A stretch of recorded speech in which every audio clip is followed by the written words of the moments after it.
And today's class will proceed with our examples of this chapter. देखो इस chapter में basically तीन ही example है, ठीक है। First example is prove that in to concentric circle का मतलब to circles having same centre, जैसे कि से this is one of the circle and this is another circle. अब अकॉर्डिंग टू द क्वेश्चन आपको कहा जा रहा है these two circles are concentric, तो मान लेते हैं ये इसका सेंटर, कॉमन सेंटर, ठीक है। Then the code of the larger circle, sorry, code of the larger circle, now code of the larger circle, तो ये code of the larger circle होगी। आपको ये कहा जा रहा है code of the larger circle which touches the smaller circle, ये इसको टच कर रही है, मान लेते हैं पी पॉइंट पर टच कर रही है। The code is a is bisected at the point of contact। bisected at the point of contact का मतलब आपको प्रूव करना है जो AP है आपका it will be equal to PB, और इसके लिए हम क्या करेंगे, OP को ज्वाइन करें। अब कैसे प्रूव होगा देखो, आपको पता है can I say that radius जो होता है वो कोड के परपेंडिकुलर होता है, तो इसका मतलब हम ये कह सकते हैं कि जो OP है आपका it will be perpendicular to AP। और एक प्रॉपर्टी आपने और पढ़ी थी कि अगर सेंटर से हम कोई भी ये प्रूफ हो गया ना कि सेंटर से जो लाइन आ रही है परपेंडिकुलर है। Other property is perpendicular drawn from the centre, bisected the कोड। इसका मतलब जो आपका AP है it will be equal to PP, जो आपका AP है it will be equal to PP। तो देखो ये प्रूफ हो गया, कंसेप्ट क्लियर हो गया, ठीक है। अब प्रेजेंटेशन देखो।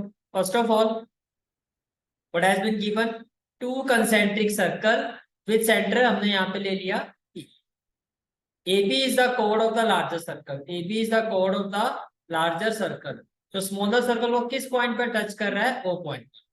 Now what we have to prove, we have to prove that AQ is equal to BQ, we have to prove that AQ is equal to BQ। और इसको प्रूव करने के लिए हमने कंस्ट्रक्शन क्या किया, ज्वाइन PQ, तो कंस्ट्रक्शन है तो डॉटेड लाइन पर आएगा। यहाँ तक क्लियर है, कंस्ट्रक्शन तक सारी बातें क्लियर है, ठीक है। Now, as radius is perpendicular to tangent, it means PQ is perpendicular to AB। तो PQ क्या होगा, AB के परपेंडिकुलर होगा, और परपेंडिकुलर फ्रॉम द सेंटर क्या होता है, बाइसेक्ट द कोड। तो इससे प्रूफ हो गया कि AQ जो है आपका वो BQ के इक्वल है। इज इट क्लियर, ठीक है। Next question is example 2। To tangents TP and TQ are drawn to a circle with center O from an external point T। आपको ये कहा जा रहा है आपने दो टेंजेंट ड्रॉ की है, one is TP, another one is TQ। तो ये आपका क्या हो गया, एक्सटर्नल पॉइंट हो गया। आपको क्या प्रूव करना है, angle PTQ is equal to twice of angle OPQ। तो कोई क्वेश्चन के लिए आपकी अप्रोच क्या हो, फर्स्ट ऑफ ऑल आप ये समझो भाई TP TQ के इक्वल है, तो can I say that TPQ एक आइसोसेलेस ट्राइंगल है, और अगर अपोजिट साइड इक्वल है तो अपोजिट एंगल भी क्या होंगे, इक्वल। तो लेट अस से this angle is x and this angle is, तो ये भी x होगा। अब पहले मुझे ये बताओ आप लोग कि OP जो है वो इस पे परपेंडिकुलर होगा, तो ये पूरा एंगल कितना हो गया, 90। अब 90 में से इतना एंगल तो आपका x है, तो ये एंगल कितना होना चाहिए, 90 माइनस x। ये एंगल कितना होना चाहिए, 90 माइनस। इसका मतलब जो OPQ है, एंगल OPQ, ये किसके इक्वल आ गया, 90 डिग्री माइनस x। ये समझ में आ गया, ठीक है। अब OPQ तो ये आ गया आपके पास, इसकी वैल्यू कितनी आ गई, 90 माइनस x। अब आपको फाइंड करना है PTQ, क्या फाइंड करना है, PTQ। अब मुझे ये बताओ PTQ आप कैसे फाइंड कर सकते, angle sum property of triangle, तो आप इसमें यहाँ पे क्या कर सकते हो, देखो first of all can I say that, देखो ये ट्राइंगल है आपका से ये एंगल जो x है इसको मैं 1 ले लेता हूँ, इसको क्या ले लेते हैं 2, और ये हो गया आपका 3। Can I say that angle 1 plus angle 2 plus angle 3 equal to 180 degree, yes और नो। तो एंगल 1 जो है आपका वो कितना है, दैट इज x, तो इसकी जगह x आ जाएगा। एंगल 2 जो है आपका वो कितना है, दैट इज x, तो इसकी जगह फिर x आ जाएगा। एंगल 3 इक्वल टू हो जाएगा 180, x प्लस x हो जाएगा 2x, तो एंगल 3 इक्वल टू हो जाएगा 180 माइनस 2x। जो एंगल 3 है आपका वो आपका एंगल PTQ है, एग्री करते हो? तो इसकी जगह मैंने लिखा है एंगल PTQ। अब अगर मैं यहाँ से 2 कॉमन ले लूँ तो ब्रैकेट में क्या आएगा 90 माइनस एक्स, और 90 माइनस एक्स किसकी वैल्यू है OPQ। तो इसका मतलब एंगल PTQ जो है it will be equal to twice of angle OPQ। और ये आपका प्रूफ। बस बस इतना ही था दीदी, घबराने की बात नहीं। समझ में आया क्वेश्चन? तो आप प्रेजेंटेशन देखो। तो फर्स्ट ऑफ ऑल क्या हुआ, आपने कहा tangents from same external points are equal. तो टीपी किसके इक्वल होगा, टीक्यू के। फिर आपने कहा अगर टीपी, अगर ये टीपी जो है वो टीक्यू के इक्वल है, तो एंगल टीपीक्यू ये वाला है, यानी कि इस ट्राइंगल के जो अपोजिट एंगल है ये भी इक्वल होने चाहिए। That is angle TPQ will be equal to angle TQP. Why? Angle opposite to equal sides are equal. Angle opposite to equal sides are equal. कितनी बात समझ में आ रही है? ठीक है, तो हमने दोनों एंगल्स को क्या ले लिया, एक्स ले लिया। Let angle TPQ is equal to angle TQP, और ये किसके इक्वल है आपका, एक्स के। It is equal to X. ये बात समझ में आ रही है? ठीक है, अब आगे देखो। फर्स्ट ऑफ ऑल, जो रेडियस है आपका, radius that is O, that is OP. ये परपेंडिकुलर है होगा perpendicular. Radius is perpendicular to the tangent at point of contact. तो रेडियस अगर टेंजेंट के परपेंडिकुलर है तो एंगल ओपीटी किसके इक्वल होना चाहिए, 90 डिग्री। एंगल ओपीटी, इसका मतलब आप ये कह रहे हो कि ये जो एंगल है ये वाला, जिसको मैं ब्लू कलर से शो कर रहा हूँ, ये एंगल जो है आपका कितना होगा, 90। अब देखो, एक इट मीन आपने ये कहा ना कि ये पूरा एंगल 90 है, और अभी हमने कहा कि यहां से लेके यहां तक ये एक्स है। ये बात समझ में आ रही है? तो 90 में से इस एक्स वाले पार्ट को अगर मैं हटा दूं तो ये वाला जो एंगल है हमारा वो कितना होगा, 90 माइनस एक्स। यस और नो? इतना पोर्शन हमारा कितना होगा, 90 माइनस एक्स। इतनी बात समझ में आ रही है? तो आपके पास जो वैल्यू आ गई वो किसकी आ गई, आपके पास वैल्यू आ गई, देखो अब ध्यान से शेड के साथ जाना। आपके पास वैल्यू आ गई ओ पी क्यू। एग्री करते हो? तो आपके पास एंगल ओ पी क्यू जो है इसकी वैल्यू आ गई 90 डिग्री माइनस एक्स। कितनी वैल्यू आ गई, 90 डिग्री माइनस एक्स। ये बात समझ में आ रही है? ठीक है, तो ये आपके पास आ गया OP Q. OP Q is equal to 90 degree minus x है इक्वेशन नंबर। चलो मैं आगे, यहाँ तक क्लियर हो गया। फिर हम आगे कैसे अप्रोच करेंगे, अब हम आ जाएंगे ट्राइंगल पीटी क्यू। तो देखो ये आपका triangle PT, this is triangle PT Q. इसमें आप कहोगे एंगल क्यू टी पी या एंगल पीटी क्यू। तो आप क्या कहोगे जब एंगल सम प्रॉपर्टी लगाओगे, that angle P T Q और बाकी के दो एंगल एक्स और एक्स है, ये किसके इक्वल होगा, 180 डिग्री के bye angle sum property. X plus x कितना हो गया, 2x। 2x प्लस है, यहाँ जाके क्या हो जाएगा माइनस, यहाँ से 2 कॉमन ले लो तो ब्रैकेट में क्या आ जाएगा 90 माइनस एक्स। ब्रैकेट में क्या आ जाएगा, तो 90 माइनस एक्स जो है वो किसकी वैल्यू थी, 90 माइनस एक्स जो वैल्यू थी वो किसकी थी, ओपी क्यू। तो 90 माइनस एक्स की जगह आप लिखोगे OP Q, and that's what we have. Is it clear? ठीक है, example which is a very very very important example, that is example 3। PQ is a कोड ऑफ लेंथ 8 सेंटीमीटर, जैसे कि आपको फिगर में दिखाई दे रहा है, of a circle of radius 5 centimetre.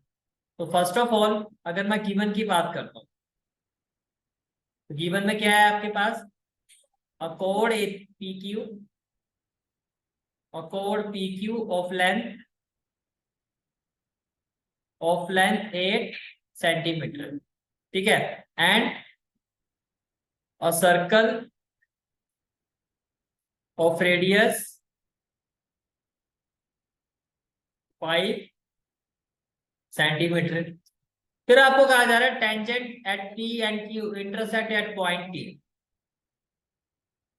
तो टेंजेंट्स, टू टेंजेंट्स ये भी गिवन है हमें, which one, TP and TQ। यहां तक क्लियर है? ठीक है, हमें फाइंड करना है, to find what we have to find, we have to find the length TP।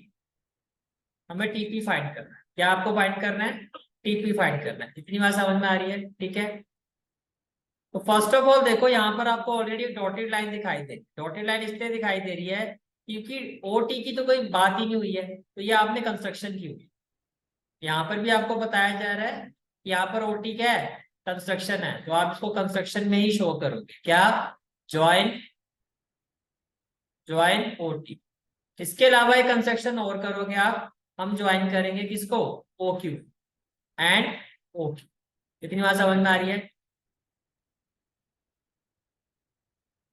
Now मैं दो ट्राइंगल कंसीडर कर रहा हूं, in triangle TPO and triangle TQO. First of all मुझे बताओ, can I say that TP is equal to TQ, TP is equal to TQ, tangent tangents from an external point, tangent from an external point to a circle are equal।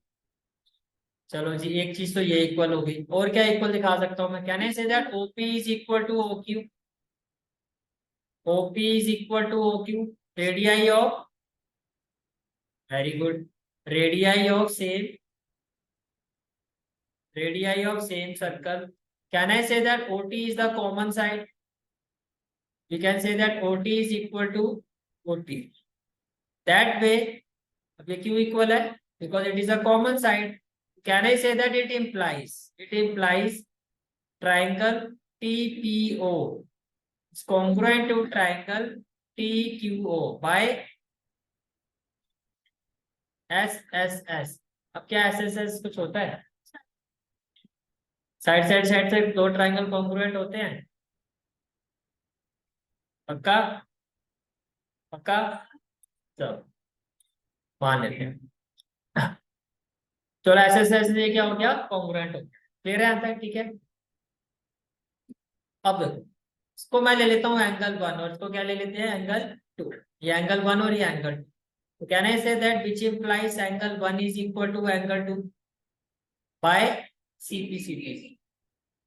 अब जो कह रहा हूं उसको ध्यान से सुनो, देखो now in triangle TPQ, angle, पहले तो ये बताओ, in triangle TPQ can I say that TP is equal to TQ, that is triangle TPQ is an very good isosceles triangle। पहली बात तो ये समझ में आनी चाहिए आपको, ठीक है। दूसरी बात, as angle 1 is equal to angle 2 by proof above, ये आप ऑलरेडी प्रूव कर चुके हो, इसी तरह से लिखोगे, ठीक है। इट इंप्लाइज, जो आपकी ये लाइन है TR, कौन सी, TR, TR, TR is the angular bisector। तो इस लाइन को मैं बोल सकता हूँ ये इसका एंगुलर बाइसेक्टर है, ठीक है। और अगर ऐसा है तो therefore TR will be, therefore TR is the perpendicular bisector। अगर ये इसका एंगुलर बाइसेक्टर है तो TR जो होगा वो क्या होगा, perpendicular bisector. therefore TR is the perpendicular bisector। why, because angular bisector, angular bisector of an isosceles triangle, जो आइसोसेलेस ट्राइंगल का एंगुलर बाइसेक्टर होता है, is also an, is also perpendicular bisector. तो वही जो एंगुलर बाइसेक्टर होता है वो परपेंडिकुलर बाइसेक्टर भी।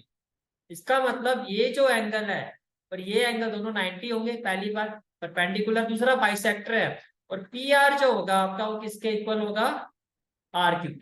इसका मतलब ये हुआ which implies angle PRT, angle PRT will be equal to what, angle TRQ, TRQ is 90 degree and and what P R is equal to P Q and P R is equal to P Q. अब ये पूरा 8 है तो ये किसके इक्वल होगा, equal to 4 centimetre each, equal to 4 centimetre each. इतनी बात समझ में आ रही है, ठीक है।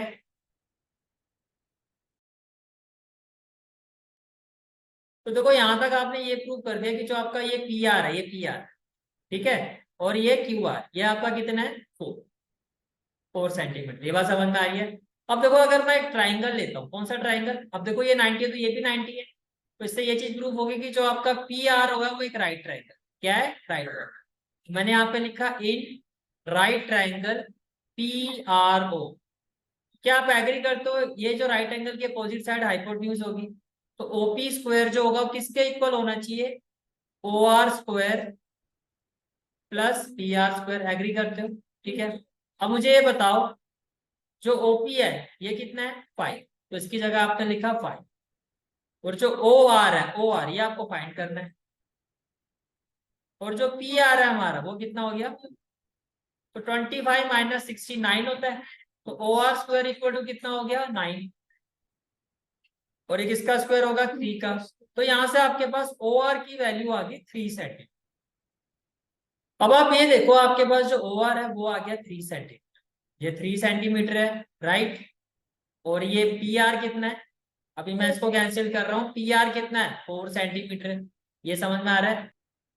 Now can I say that OP is perpendicular to TP, yes और no, OP is perpendicular to TP.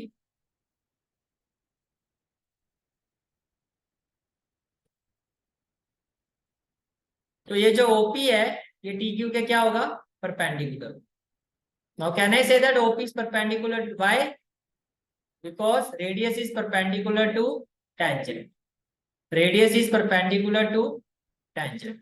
तो ये जो एंगल है आपका, ये आपका हो गया 90 डिग्री। अब देखो ये भी 90 डिग्री है, ये भी 90 डिग्री है, तो अब हम दो ट्राइंगल कंसीडर करेंगे। एक in triangle O P T, मान लो 90 डिग्री है, एंड दूसरा ट्राइंगल मैं ले रहा हूं that is O R P या P R, P R. First of all आप मुझे ये बताओ, can I say that angle O P T is equal to angle O R P या पी आर ओ, एग्री करते हो, क्यों, each 90 degree, each 90 degree, ये एग्री करते हो। दूसरा can I say that angle, देखो ये जो टीपी होगा इसमें मैं क्या सकता हूं, एंगल टीओपी, टीओपी का मतलब मैं इसी एंगल की बात कर रहा हूँ, equal to angle PO R, तभी मैं इसी की बात कर रहा हूँ, equal to angle PO R, ये क्या हो गया, कॉमन। अब दो ट्राइंगल में अगर दो कॉरस्पॉन्डिंग एंगल इक्वल हो तो आप ये कहोगे कि ये जो दो ट्राइंगल है, ट्राइंगल ओ पी टी, वो सिमिलर है triangle P R O, P R, ठीक है। अब ध्यान से देखिए, सिंगल ट्राइंगल की कॉरस्पॉन्डिंग साइड का रेशियो क्या होता है, इक्वल, ये एंगल एंगल सिमिलरिटी से सिमिलर होता है, ये क्लियर हो गया। अब कॉरस्पॉन्डिंग साइड्स के रेशियो पर आ जाओ, देखो ये जो ओपी है आपका, ओपी ये हो गया इसका बेस, मैं ओपीटी की बात कर रहा हूँ, ट्राइंगल ओपीटी में समझो ये हो गया बेस, और ये हो गया इसका परपेंडिकुलर। मैं बड़े बड़े ट्राइंगल की बात कर रहा हूँ, ओपीटी रेड कलर से जिसको दिखा रहा है, और ये राइट एंगल के अपोजिट है, तो ये इसकी हाइपोटेन्यूज वाली साइड। ये बात समझ में आ रही है आपको, ठीक है। अब ऐसे देखो जब आप इस स्मॉल ट्राइंगल पर आओगे, स्मॉल ट्राइंगल का मतलब जिसको मैं ब्लैक कलर से शो कर, ब्लैक कलर से, ये वाला P R, P R, P R O की अगर हम बात करते हैं तो इसका ये तो इसका हाइपोटेन्यूज होगा, ये इसका क्या होगा ओ आर, इसका क्या होगा बेस होगा, और ये जो आपका पी आर है ये इसका क्या होगा परपेंडिकुलर। तो कॉरस्पॉन्डिंग साइड्स का रेशियो इक्वल होने चाहिए। तो जब आप बेस के साथ क्या लोगे, बेस, तो बेस के साथ बेस क्या आएगा, ओपी के साथ क्या आना चाहिए, ओ आर, एग्री करते हो। ओपी के साथ, पहले मैंने बड़े वाला ट्राइंगल रखा रेड वाला, तो ओपी के साथ आएगा ओ आर। ये बात समझ में आ रही है। परपेंडिकुलर के साथ, बड़े वाले ट्राइंगल का जो परपेंडिकुलर साइड है रेड वाली, वो क्या है पीटी, तो यहां से ले लिया आपने पीटी। तो स्मॉल ट्राइंगल का परपेंडिकुलर है पी आर, ये देखो ये रहा ब्लैक कलर, है ना, तो ये क्या हो गया आपका पी आर। अब बड़े वाले ट्राइंगल का, जो बड़े वाला ट्राइंगल है ओपीटी, इसका हाइपोटेन्यूज क्या है ओटी, तो आपने यहां से लिया ओटी। और स्मॉल ट्राइंगल जो है इसका हाइपोटेन्यूज क्या है ओपी, यहाँ पर क्या आ गया, एग्री करते हो। अब देखो हमें जो फाइंड करना है वो फाइंड करना है टीपी, हमें क्या फाइंड करना है टीपी यानी कि पीटी। अब देखो क्या आपके पास ओपी है, आपके पास ओपी है, मैं ओपी की जगह 5 कर, क्या आपके पास ओ आर की वैल्यू है, अभी आपने फाइंड किया, क्यों फाइंड की, जब आपको समझ में आ रहा होगा। ओ आर कितना है आपका 3, तो ये आपका हो गया 3। पीटी या टीपी आपको फाइंड करना है, क्या हमारे पास पी आर है, पी आर, ये देखो पी आर, पी आर कितना है 4, वेरी गुड। तो बस इससे हमारा काम चल जाएगा। तो यहां से क्या हो जाएगा, अच्छा ये जब आपने रेशियो इक्वल रखे तो उसका रीजन क्या दोगे, कॉरस्पॉन्डिंग साइड्स ऑफ, इसका रीजन क्या होगा, corresponding sides of similar triangles are proportional, similar triangles are proportional, similar triangles are proportional. ये बात समझ में आ रही है, ठीक है। तो 5 इक्वल टू क्या हो गया, 5/3 इक्वल टू टीपी बाय 4। तो कह रहे हैं that TP is equal to, देखो 5 को 4 से मल्टीप्लाई करो तो 20/3 सेंटीमीटर है, this is the final answer of this question. तो आप बुक में भी देख सकते हो जो इसका आंसर आएगा 20 बाय, यानी कि x is that is TP is equal to 20/2। Is it clear, ठीक है। This is for today's class. I hope you like this class, and if you like this class then do like, share and subscribe my channel. And don't forget to press the bell icon. Bell icon press करने से क्या होगा, जो भी मैं lecture upload करूंगा you will get the notification of that lecture. Thanks for watching this video. जहाँ तक आपके मैथ्स कोर्स की बात है, कंप्लीट मैथमेटिक्स कोर्स की जो प्लेलिस्ट का लिंक है वो आपको डिस्क्रिप्शन सेक्शन में मिल जाएगा। So bye, take care and have a great day.